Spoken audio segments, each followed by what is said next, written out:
Movie की शुरुआत में एक स्कूल गर्ल लिन को दिखाते हैं। उसके डैड की इनकम ज्यादा नहीं होती, लेकिन वो लिन को एक अच्छे स्कूल में भेजना चाहते हैं और इस स्कूल में एडमिशन मिलने के लिए वो वहाँ के हेड मिस्ट्रेस को बता रहे होते हैं कि लिन एक ब्राइट स्टूडेंट है और प्रीवियस स्कूल में उसने काफी सारे अवार्ड्स भी जीते हैं। ये कहकर उनको सभी डिटेल्स बता रहे होते हैं। तब हेड मिस्ट्रेस उनसे कहती है कि आपकी बेटी को हमारे स्कूल में एडमिशन दिलवाने के लिए हमें कोई प्रॉब्लम नहीं है। फिर वो लिन से पूछती है, क्या तुम इस स्कूल में स्टडी करने के लिए एक्साइटेड हो और क्या तुम इस स्कूल में पढ़ना चाहती हो। इस पर लिन जवाब देती है नहीं। तब हेड मिस्ट्रेस पूछती है, क्यों नहीं पढ़ना है, क्या ये स्कूल तुमको खराब लगता है। अब लिन जवाब देती है, नहीं वो बात नहीं है, मेरे डैड की इनकम बहुत कम है और वो बहुत मेहनत करके कमाते हैं। अगर मैं इस स्कूल में पढ़ूंगी तो लगभग साल में 1.5 लाख रुपए खर्च हो जाएंगे। तब हेड मिस्ट्रेस कहती है, नहीं 1.5 लाख नहीं, स्कूल की फीस करीबन 1,20,000 है। तब लिन उसके सामने लंच एक्सपेंस, पेट्रोल एक्सपेंस जैसे साल में होने वाले एक्सपेंसेस की एक लंबी कैलकुलेशन बता देती है और वो भी कोई बिना पेपर पेन यूज किए हुए। अब ये सुनकर हेड मिस्ट्रेस सरप्राइज होकर उसे कहती है, तुम सच में एक ब्राइट स्टूडेंट हो और हम तुमको स्कॉलरशिप देना चाहते हैं और तुमसे कोई फीस भी नहीं लेंगे, इसीलिए अब तुम बिना कोई टेंशन के यहाँ पढ़ सकती हो। और ऐसे करके उस स्कूल में लिन को एडमिशन मिल जाता है। उसे स्कूल में एक फ्रेंड मिलती है जिसका नाम ग्रेस है, लेकिन ग्रेस पढ़ाई में कमजोर होती है और एक दिन उसे एग्जाम के क्वेश्चन भी मिल जाते हैं। फिर लिन उसे उन क्वेश्चंस के आंसर को एक्सप्लेन करके समझाती है। फिर एग्जाम के दिन पता चलता है कि असल में एक टीचर ने अपने प्राइवेट ट्यूशन में उन क्वेश्चन को लीक किया होता है और ग्रेस भी उसी ट्यूशन में जाया करती थी। लेकिन लिन के उन क्वेश्चंस को कई बार एक्सप्लेन करने के बावजूद भी ग्रेस के दिमाग में कुछ नहीं जाता और उसे कुछ समझ ही नहीं आता। अब एग्जाम के चलते समय वो कुछ नहीं लिख पाती। उसे देखकर लिन उसे हेल्प करना चाहती है। अब एग्जाम में ABCD ऑप्शन आते हैं और सिर्फ एक ऑप्शन मार्क करना होता है, इसीलिए लिन तुरंत सभी आंसर्स को मार्क कर देती है और उन आंसर्स को एक रेजर पर लिख देती है। फिर उस रेजर को अपने शू में डालकर उसे ग्रेस के पैर की तरफ फेंक देती है। अब ग्रेस भी उस रेजर में देखकर आंसर को मार्क कर लेती है, लेकिन अब क्योंकि लिन के पास उसका शू नहीं है, इसलिए ग्रेस अपने एक शू को उसकी तरफ पास करती है, लेकिन वो शू वॉकिंग स्पेस में जाकर रुकता है और फिर टीचर के देखने से पहले लिन उठकर उस शू को पहनकर आंसर शीट को सबमिट करती है और बाहर आ जाती। फिर क्लास के बाहर आकर ग्रेस उसको थैंक कहती है और ग्रेस का लवर पैट भी आकर उसको थैंक कहता है और पैट उसे एक पेमेंट भी देता है। इनिशियली वो पेमेंट लेने से इनकार करती है, लेकिन फिर उसे एक सच पता चलता है, इस स्कूल में उसको स्कॉलरशिप तो मिली है, लेकिन उसके डैड फीस दे रहे होते हैं और इस बात की खबर लिन को नहीं होती है। ये बात पता चलते ही लिन को बहुत ही बुरा लगता है, क्योंकि उसके डैड की इनकम बहुत ही लो है और वो सब कुछ कैसे हैंडल कर पाएंगे। इस तरह सोचकर वो पैट के ऑफर को एक्सेप्ट कर लेती है और पेमेंट ले लेती है। फिर एक दिन पैट उसे कहता है कि मेरे 5 फ्रेंड्स हैं और एग्जाम में उन्हें तुम्हारी मदद चाहिए और वे सब एक सब्जेक्ट के लिए 3,000 रुपए देने के लिए तैयार हैं और उस साल में 12 सब्जेक्ट होते हैं। और सोचिए, अगर एक सब्जेक्ट के लिए उसे 3,000 रुपए मिलते हैं तो 7 स्टूडेंट को हेल्प करने से उसे कुल मिलाकर लाख रुपए मिलेंगे और इस तरह उसके बैंक अकाउंट में पैसे बढ़ते ही जाते हैं। अब इन 7 स्टूडेंट को हेल्प करने के लिए वो एक नई टेक्निक का यूज करती है और उसका नाम है पियानो टेक्निक। अब पियानो क्लास के नाम पर वो उन स्टूडेंट्स को उनके घर में बुलाती है और उन्हें अपनी उंगलियों के मूवमेंट से ABCD से कौन सा सही ऑप्शन है ये समझाने के लिए पियानो यूज करती है। और इस प्लान के मुताबिक एग्जाम के दिन उन सभी को लिन के फिंगर के मूवमेंट्स को यूज करके सही आंसर को मार्क करना होगा। अब एग्जाम में पास आ जाता है। तब उसी स्कूल को बैंक नाम का एक नया स्टूडेंट ज्वाइन करता है और वो भी पढ़ाई में बहुत ही अच्छा होता है। तब उसका फ्रेंड उसे कहता है कि तुम एग्जाम में मुझे अपनी आंसर शीट दिखाओ, मैं तुमको एक सब्जेक्ट के लिए 3,000 रुपए दूंगा, लेकिन इसके लिए बैंक मना करके चला जाता है। अब इस स्टूडेंट ने ऑलरेडी लिन को पैसे दिए होते हैं, लेकिन उसको फिंगर मूवमेंट का फंडा समझ ही नहीं आता और इसीलिए वो बैंक से हेल्प मांगता है। अब बैंक के मना करने के बाद उसके पास एक ही ऑप्शन बचता है और वो ये है कि लिन के फिंगर मूवमेंट से उसको आंसर पहचानने होंगे और ये सब बैंक को पता चलता है। अब एग्जाम के समय टीचर कहती है कि इस साल क्वेश्चन 2 सेट्स में आएंगे, तुम में से किसी को सेट A का क्वेश्चन मिलेगा और किसी को सेट B क्वेश्चन मिल सकते हैं। और इससे सभी स्टूडेंट्स बिल्कुल चौंक जाते हैं। असल में लिन को सेट B क्वेश्चन मिलता है और वो इशारे से कहती है कि अब वो सेट B के आंसर्स को बताने वाली है और स्टूडेंट्स भी सेट B के आंसर्स को लिन के फिंगर मूवमेंट्स को देखकर मार्क कर लेते हैं और उस ग्रुप के सभी स्टूडेंट्स एक साथ आंसर शीट को सबमिट कर लेते हैं। अब टीचर के सामने कई स्टूडेंट होते हैं तो लिन तुरंत उसके बगल में बैठे हुए स्टूडेंट का क्वेश्चन शीट ले लेती है, क्योंकि उसे सेट A के क्वेश्चन मिले होते हैं और वो अपनी आंसर शीट उसको देती है। अब वो सेट A क्वेश्चन के सही आंसर को वर्कआउट करके फटाफट मार्क कर देती है और एग्जाम का टाइम समाप्त होने से पहले वो सभी को आंसर्स बता देती है और स्टूडेंट्स भी उसको नोट कर लेते हैं। तब बगल वाला स्टूडेंट उसे पूछता है कि तुम्हारी आंसर शीट पर तुमने अपना नाम क्यों नहीं लिखा है, क्या मैं अपना नाम उस पर लिख दूं। तब लिन कहती है, नहीं उसे ब्लैंक ही रहने दो। और एग्जाम भी समाप्त होता है और टीचर उनसे आंसर शीट्स कलेक्ट करते हैं।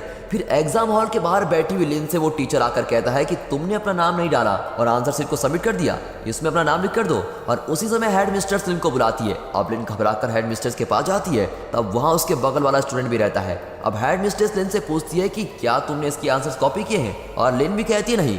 फिर उस स्टूडेंट को पूछने पर भी वो नहीं कहता है। तब बैंक कहता है कि नहीं मैडम, असल में इसने आंसर्स दिखाने के लिए मुझसे हेल्प मांगी थी, लेकिन मैंने मना कर दिया और इसलिए उसने लिन के आंसर्स को कॉपी किया है। और फिर हेड मिस्ट्रेस दोनों के क्वेश्चन और आंसर शीट चेक करती है।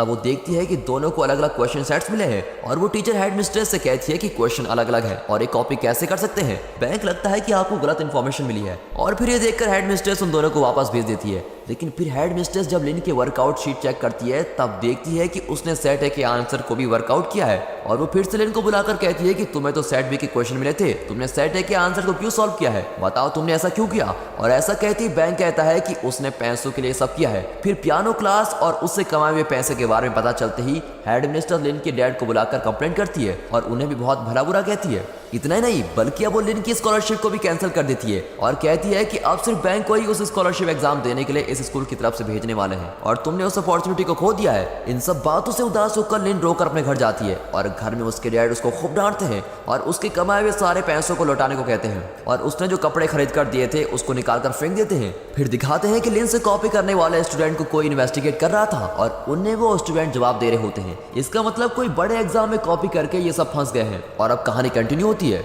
यहाँ ग्रेस पैट के पेरेंट्स से मिलने आई होती है और वहाँ सभी मिलकर डिनर करते हैं। तब पैट के पेरेंट्स ग्रेस से कहते हैं कि हम पैट को फॉरेन कंट्री के लिए एक प्राइवेट कॉलेज में स्टडी के लिए भेज रहे हैं और वहाँ उसे स्कॉलरशिप भी मिल सकती है। पैट तुम्हारे साथ रहकर बहुत अच्छी पढ़ाई करने लगा है और अच्छे स्कोर्स भी लाता है, इसलिए तुम भी उसके साथ उस कॉलेज में जाकर पढ़ोगी तो अच्छा ही होगा और तुम्हारी सारे एक्सपेंसेस को हम स्पॉन्सर करेंगे। तुम बस इसके साथ रहकर उस एंट्रेंस एग्जाम में इसे पास करवा दो, बाकी हम सब संभाल लेंगे और आगे चलकर हम तुम्हारी शादी भी करवा देंगे। फिर ग्रेस जाकर लिन से उस एंट्रेंस एग्जाम में पास होने के लिए उससे हेल्प मांगती है और उस बड़े एंट्रेंस एग्जाम में चीट करना बिल्कुल भी मुमकिन नहीं होता, इसलिए लिन पहले उसे मना कर देती है। लेकिन कुछ समय बाद वो मान जाती है क्योंकि उसने एक बहुत ही अच्छा तरीका सोचा होता है और वो ये है कि इस एंट्रेंस एग्जाम को वर्ल्ड के सारे कंट्रीज के स्टूडेंट्स एक ही टाइम पर लिखेंगे। लेकिन वर्ल्ड की सभी कंट्रीज अलग अलग टाइम जोन्स में हैं और टाइम जोन के हिसाब से देखा जाए तो इस एग्जाम को ऑस्ट्रेलिया के सिडनी सेंटर में सबसे पहले स्टार्ट किया जाएगा और इनके थाईलैंड सेंटर में स्टार्ट होने के 4 घंटे पहले ही सिडनी में एग्जाम स्टार्ट हो जाएगा। तो लिन उनसे कहती है कि मैं सिडनी में जाकर एग्जाम दूंगी और वहां से उन आंसर्स को मेमोराइज करके फोन में टाइप करके आप लोगों को भेज दूंगी।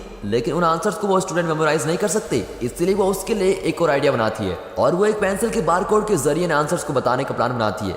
यानी कि पेंसिल में जो बारकोड होता है उसमें से सेट ए ऑप्शन के लिए सबसे थिक लाइन होगी, बी की लाइन ए से कम और सी की लाइन और भी कम थिकनेस की और डी की सबसे स्लिम लाइन होगी। वो कहती है कि इस तरह के बारकोड लगाए हुए पेंसिल्स को रेडी करने पर तुम लोग उस एग्जाम में इजीली सही आंसर्स मार्क कर पाओगे।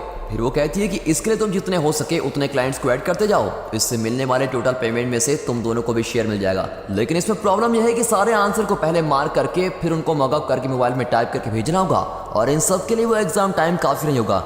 इसीलिए इन आंसर्स को मॉकअप करने के लिए मुझे एक और जीनियस की जरूरत है और ये सिर्फ बैंक ही कर सकता है। मैं एग्जाम के आधे आंसर्स को मेमोराइज कर लूंगी और बैंक बाकी के आधे आंसर्स को मॉकअप करके तुम्हें भेज देगा और पैसे का कुछ हिस्सा हम उसको भी दे देंगे। लेकिन इसके लिए अगर बैंक राजी होता है तो ही प्लान एग्जीक्यूट हो सकता है, वरना इस प्लान को कैंसिल करना होगा। इस तरह वो कैजुअली बोल देती है। अगला दिन बैंक के स्कॉलरशिप एग्जाम का डेट आता है और तब एक ग्रुप आकर उसको खूब मारता है और एक गार्बेज एरिया में डंप कर देता है और इस वजह से वो स्कॉलरशिप एग्जाम देने की अपॉर्चुनिटी को खो देता है। असल में बैंक की मां लॉन्ड्री का काम करके बड़ी मेहनत से बैंक को पढ़ा रही होती है और बैंक उसकी मां के लिए ही अच्छी पढ़ाई करके आगे बढ़ना चाहता है, लेकिन उसके वो चांसेस मिस हो जाते हैं और ये सोचकर वो बड़ा ही उदास रहता है।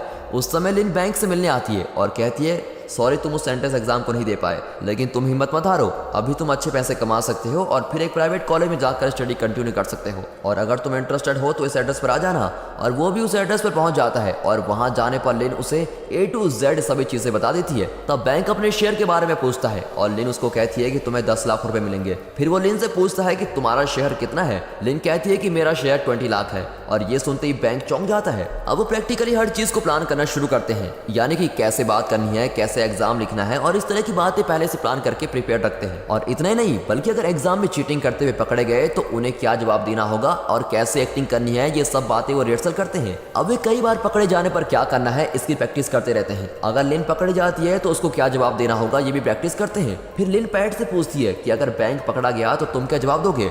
तब पैट एक्टिंग करते हुए कहता है कि नहीं, असल में मेरी और उसकी नहीं बनती, इसलिए वो झूठ कह रहा है और इस तरह बैंक के बारे में गलत बातें बोल देता है। तब उसी फ्लो में वो कह देता है कि बैंक को किसी ने मारकर गार्बेज में फेंक दिया था। अब ये सुनकर बैंक गुस्से में आकर पैट से लड़ाई करने आता है, क्योंकि असल में गुंडों को भेजकर बैंक को मारने का काम पैट ने किया था और ये बात बैंक ने पहचान ली, क्योंकि बैंक ने सबको बताया होता है कि किसी ने उसको मारा था और इसीलिए वो एग्जाम नहीं दे पाया। लेकिन उसने गार्बेज वाली बात किसी को नहीं बताई थी कि उसको गार्बेज में फेंक दिया था और ये सब समझते ही बैंक बहुत गुस्सा हो जाता है। तब लिन कहती है कि मुझे इस बारे में कुछ नहीं पता, लेकिन बैंक उस पर विश्वास नहीं करता और वो वहां से चला जाता है। फिर वो खुद ही लिन से मिलने आता है और कहता है जो हो गया सो हो गया, मुझे अब पैसे चाहिए, लेकिन हमें ये चीटिंग करनी होगी। फिर वे दोनों अच्छी तरह से पढ़ाई करते हैं और ऑस्ट्रेलिया के सिडनी सिटी में जाते हैं। अब उस एग्जाम में 4 सेक्शन होते हैं और पहले सेक्शन को 45 मिनट में कंप्लीट करना होगा। उस 45 मिनट में सारे सही आंसर्स को मार्क करके उन्हें दोनों मगअप कर लेते हैं। फिर उसके बाद जो 10 मिनट का ब्रेक मिलता है, उस ब्रेक में दोनों बाथरूम में जाते हैं और उनके फोन्स को उन्होंने एक प्लास्टिक कवर में रैप करके बाथरूम का फ्लश टैंक में डाला होता है। अब बाथरूम में जाते ही उस फोन को निकाल कर लिन सारे आंसर्स को टाइप करके भेज देती है, लेकिन बैंक आंसर्स नहीं भेजता, बल्कि वो उस व्हाट्सएप ग्रुप में मैसेज करता है कि मुझे एक्स्ट्रा 10 लाख रुपए देने पड़ेंगे तुम्हें और फिर ही मैं तुम्हें आंसर भेजूंगा। और ऐसी सिचुएशन में जब वो ऐसी धमकी देता है तो सारे टेंशन में आ जाते हैं। और इतना ही नहीं, वो तुरंत उन्हें पैसे भेजने को कहता है और तब एक स्टूडेंट मैसेज करती है कि मेरे पास अभी सिर्फ 4 लाख रुपए हैं और वो पैसे मैं तुम्हें भेजती हूँ, तुम प्लीज आंसर भेज दो। फिर वो पैसे मिलने पर आंसर को टाइप करके भेज देता है। और यहाँ ये दोनों पेंसिल को रेडी करने से लेकर उन पर आंसर्स के लेबल बनाकर स्टिक करना और उन पेंसिल को एग्जाम देने वाले स्टूडेंट तक पहुंचाना, ये सब काम को फटाफट निपटाते हैं। और इतना ही नहीं, उन स्टूडेंट्स को एग्जाम हॉल तक पहुंचाने के लिए बाइक ड्राइवर्स को भी रख लेते हैं। अब इस तरह से यहाँ सभी स्टूडेंट्स पूरी तैयारी के साथ रहते हैं। अब सिडनी में ये दोनों सेक्शन 1 के आंसर को भेजकर वापस आकर नेक्स्ट सेक्शन के एग्जाम को लिखते हैं। फिर उस एग्जाम के ब्रेक में फिर से बाथरूम में जाकर आंसर्स को टाइप करके भेजते हैं। लेकिन इस समय बैंक फंस जाता है, वो बहुत देर तक बाथरूम में होता है, जिसे सुपरवाइजर हायर स्टाफ को कंप्लेंट कर देता है और उस एग्जाम का काउंसलर वहां आता है। फिर वो डोर नॉक करते हुए उसे कहता है कि तुम अब डोर ओपन नहीं करोगे तो मैं डोर तोड़ दूंगा और अंदर आ जाऊंगा। और ऐसे घबरा देने वाले सिचुएशन पर भी वो सारे आंसर्स को भेज देता है और फटाफट सारे मोबाइल की हिस्ट्री को डिलीट कर देता है। फिर फ्लश टैंक के लिड को ओपन करते ही वो नीचे गिरकर टूट जाता है और इसका एक पीस बाहर जाकर उस काउंसलर के पास गिरता है और इससे उन्हें शक होने लगता है। अब वो फोन को टॉयलेट में डालकर फ्लश करने की कोशिश करता है, लेकिन वो ठीक तरह से फ्लश नहीं होता। अब तक काउंसलर दरवाजे को तोड़कर अंदर आ जाता है और बैंक को चीटिंग करते हुए पकड़ लेता है। यहाँ लिन भी सभी आंसर को भेज देती है, लेकिन उस फोन को वापस रखने का समय नहीं होता, क्योंकि इसके बाथरूम के बाहर भी एक सुपरवाइजर उसको बाहर आने के लिए कह रही होती है। इसलिए वो झट से फोन को अपने शू के अंदर रखकर बाहर आ जाती है। अब वो सोचती है कि एग्जाम हॉल के अंदर जाने से पहले चेकिंग होगी, तो अगर चेकिंग हो गई तो वो पकड़ी जाएगी। इसलिए वो ड्रिंकिंग वाटर के मशीन के एक गैप में उस फोन को छिपा देती है और पानी पीकर वहां एग्जाम हॉल में जाकर बैठ जाती है। वाह क्या दिमाग है। अब इस एग्जाम के आखिरी सेक्शन यानी सेक्शन 4 के आंसर्स लिखने होते हैं। अब बैंक के पकड़े जाने से लिन को भी घबराहट होती है और वो इस सेक्शन के दौरान बिल्कुल भी कंसंट्रेट नहीं कर पाती और वो ज्यादातर आंसर्स को मेमोराइज नहीं कर पाती। तब उसे वो पियानो क्लास याद आती है और वो आंसर्स को एक सॉन्ग की तरह बनाकर मेमोराइज कर लेती है। फिर वो अपने पेंसिल को मुंह में डालकर आंसर शीट पर जानबूझकर वॉमिट करती है और कहती है मेरी तबीयत ठीक नहीं है, मुझे यहाँ से जाना है। और ऐसा कहते हुए वो हॉल से बाहर निकलती है और उसी समय लिन के डैड उस फैक्ट्री में पहुंच जाते हैं और उनसे पूछते हैं कि मेरी बेटी कहाँ है, क्या तुम फिर से कोई चीटिंग कर रहे हो। इस तरह कई सवाल करने लगते हैं और तब उनके फोन पर आंसर्स के मैसेज आने लगते हैं। अब लिन के डैड उस फोन को लेकर मैसेज को ना पढ़े, इसलिए वो दोनों एक झूठ बोल देते हैं। वे कहते हैं कि लिन और बैंक के दोनों लवर्स हैं और एक ट्रिप प्लान करके ऑस्ट्रेलिया गए हैं। और यह सुनकर लिन के डैड शॉक हो जाते हैं और फिर वहां से चले जाते हैं। अब यहाँ लिन जैसे तैसे अपने फोन को लेकर भाग जाती है और तब सामने काउंसलर को देखती है। तब वो एक रूम में छिप जाती है और फिर भागकर एग्जाम सेंटर से बाहर निकल जाती है और चलते समय वो फोन में आंसर्स को टाइप कर ही रही है। फिर रेलवे स्टेशन में आकर वो आंसर्स को टाइप कर रही होती है और इस तरह वो सभी आंसर्स को टाइप करके भेज देती है और फिर सामने देखती है तो वहाँ एग्जिट की बोर्ड लगी होती है। अब पीछे से उसे काउंसलर भी फॉलो करते हुए आ रहा होता है। तब फिर से वो एक कमाल का प्लान बनाती है। वो पास में होने वाले एक फूड मशीन में से कुछ कॉइंस डालकर खाने का आइटम निकालती है और एक साथ मुंह में ठूस लेती है और मोबाइल को उसके बगल में बैठी एक लेडी के बैग में डाल देती है। फिर काउंसलर उसके पास आता है तो वो सामने वॉमिट कर देती है और वो उसको कहती है कि मेरी तबीयत खराब है, इसलिए मैं वहां से तेजी से भाग गई थी क्योंकि मुझे फटाफट घर जाना है। तो अब उसके भागने का रीजन भी वैलिड है और उसके पास मोबाइल भी नहीं है। इसका मतलब अब उस पर कोई भी शक नहीं कर सकता। लेकिन अपने आंसर शीट में वॉमिट करने से वो उस एग्जाम में पास नहीं हो सकती क्योंकि उसकी आंसर शीट खराब हो गई है। फिर यहाँ ये दोनों उन पेंसिल्स को रेडी करते हैं और आंसर्स के लेवल को बनाकर उसमें फटाफट स्टिक कर देते हैं। फिर वे स्टूडेंट्स अपने अपने ड्राइवर्स के साथ उस एग्जाम हॉल में पहुंच जाते हैं और सभी स्टूडेंट्स उस एग्जाम को कंप्लीट कर देते हैं। फिर लिन अकेली एयरपोर्ट में आकर उतरती है और वो उनसे अपने आंसर शीट के खराब होने के बारे में बताती है और बैंक के फंस जाने के बारे में बताती है और वो कहती है कि बैंक ने पूरा ब्लेम खुद पर ही लिया है और उसने हम में से किसी का भी नाम नहीं लिया है, इसलिए तुम सेफ हो। लेकिन बैंक को ब्लैकलिस्ट कर दिया गया है और वो इस एंट्रेंस एग्जाम को फ्यूचर में कभी भी नहीं दे पाएगा। और ये कहकर वो बड़ी सैड हो जाती है। तब उसके सामने उसके डैड आकर खड़े हो जाते हैं और उसको घूरते हुए पूछते हैं तुमने ऐसा क्यों किया। और लिन को कुछ समझ नहीं आता कि उनसे क्या कहना है। तब डैड पूछते हैं कि तुम और बैंक प्यार करते हो, इस बात को तुमने मुझसे क्यों नहीं बताया और तुम दोनों ऑस्ट्रेलिया तक चले गए। ठीक है चलो अब तुम बैंक को साथ लेकर चलो, हम डिनर करके आगे बात को डिस्कस करेंगे। तब इतने अच्छे डैड से मैंने झूठ क्यों बोला, ये सोचकर उनको हक करती है और जोर से रो पड़ती है। अब वो उनको सब कुछ बता देती है और यहाँ इसकी हेल्प से एग्जाम देने वाले सभी स्टूडेंट्स को 1460 मार्क्स मिलते हैं क्योंकि सबने सेम आंसर्स लिखे होते हैं। अब लिन सभी बातों को अपने डैड को बताकर अपने शेयर के पैसों को भी लेने से इनकार कर देती है। उसके फ्रेंड्स उसे कहते हैं कि एटलीस्ट तुम अपने पैसे तो ले लो क्योंकि बैंक ने भी अपने शेयर के $2 मिलियन ले लिए हैं। इस पर लिन साफ मना कर देती है और कहती है मुझे वो पैसे नहीं चाहिए। फिर उनकी चीटिंग करने वाली बातें उनकी स्कूल तक पहुंच जाती है और लिन और बैंक को उस स्कूल से निकाल दिया जाता है। और फिर लिन एक स्कूल टीचर की जॉब के लिए अप्लाई करती है और वो एक मीडियम सैलरी वाली जॉब होती है। उतने पैसे काफी है सोचकर वो टीचिंग की जॉब करती है। फिर एक दिन बैंक लिन को उससे आकर मिलने के लिए मैसेज करता है और वो भी वहां जाती है तो देखती है कि अपनी माँ के लॉन्ड्री के काम को आसान करने के लिए बैंक ने कई वॉशिंग मशीन खरीद कर रखी होती है। और बैंक आकर उससे कहता है कि हमने सिर्फ एक एग्जाम ही दिया है और इस तरह GAT और PAT नाम के एग्जाम भी होते हैं और इन एग्जाम को ढेर सारे स्टूडेंट्स लिखते हैं और अगर इन स्टूडेंट्स को हम हेल्प करते हैं तो हम लाखों रुपए कमा सकते हैं। यानी अब बैंक जो एक अच्छा स्टूडेंट हुआ करता था वो अब 100% बिगड़ गया है। लेकिन लिन उससे कहती है कि मैं अब तक बहुत गलतियां कर चुकी हूँ और आगे उन गलतियों को फिर से दोहराना नहीं चाहती। अब मैं ये नहीं कर सकती और तुम मुझे छोड़ दो। अब ये कहने पर बैंक उसे ब्लैकमेल करते हुए कहता है कि अगर तुम मुझको चीट करने में हेल्प नहीं करोगी तो मैं सबको बता दूंगा कि तुमने मेरे साथ मिलकर उस एंट्रेंस एग्जाम में चीटिंग की थी। और लिन उसे कहती है कि तुम्हें जो करना है करो। फिर बैंक उसे फिर से ब्लैकमेल करते हुए कहता है कि अगर तुमने मेरी हेल्प नहीं करी तो मैं उन सभी बच्चों के नाम बता दूंगा जिनको तुमने चीटिंग करके पास कराया है और इस तरह उनकी जिंदगी भी खराब हो जाएगी। इस तरह बैंक एक विलन की टोन में बातें करता है और इस पर भी लिन उससे कहती है कि तुम्हें जो करना है करो और ये कहकर वो चली जाती है। लेकिन लिन इस ब्लैकमेलिंग को सुनकर बाहर जाकर खड़ी हो जाती है और कुछ सोचने लगती है। अब दोस्तों इस सीन को याद रखिए क्योंकि इस सीन के बाद आने वाले इस मूवी की क्लाइमैक्स को अब मैं बताने वाला हूँ और उसके बाद इस मूवी का क्लाइमैक्स इस तरह भी हो सकता है। ये सोचकर मैंने अपना क्लाइमैक्स बनाया है और दोनों क्लाइमैक्स में से आपको मेरा क्लाइमैक्स अच्छा लगा या डायरेक्टर का क्लाइमैक्स, आप अपनी राय कमेंट सेक्शन में जरूर दें।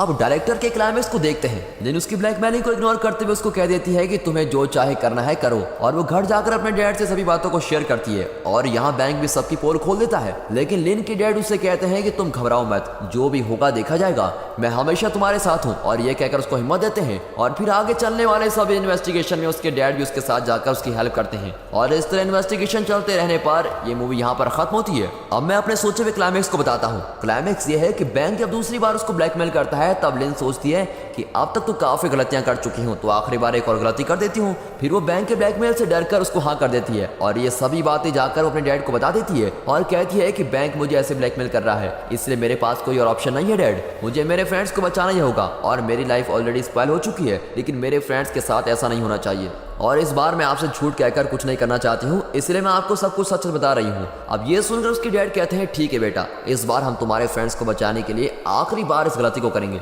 अब ये कहकर उसके डैड भी उसके प्लान में इन्वॉल्व हो जाते हैं और उसके डैड कई सालों से टीचिंग कर रहे थे और इसलिए उन्हें काफी एक्सपीरियंस भी है और डैड भी उसके साथ मिलकर टीचिंग का प्लान बनाते हैं। और इसी के साथ दोस्तों ये मूवी यहाँ पर खत्म होती है। तो दोस्तों कैसा लगा आपको मेरा क्लाइमैक्स? इनफैक्ट इस क्लाइमैक्स को यूज करके इस फिल्म का अगला पार्ट भी बनाया जा सकता है। आप लोग जरूर कमेंट करके बताइए कि आप लोगों को दोनों में से कौन सा क्लाइमैक्स ज्यादा पसंद आया। बाकी मिलते हैं अगले दिन दूसरी वीडियो के साथ, तब तक goodbye and finally thanks for watching.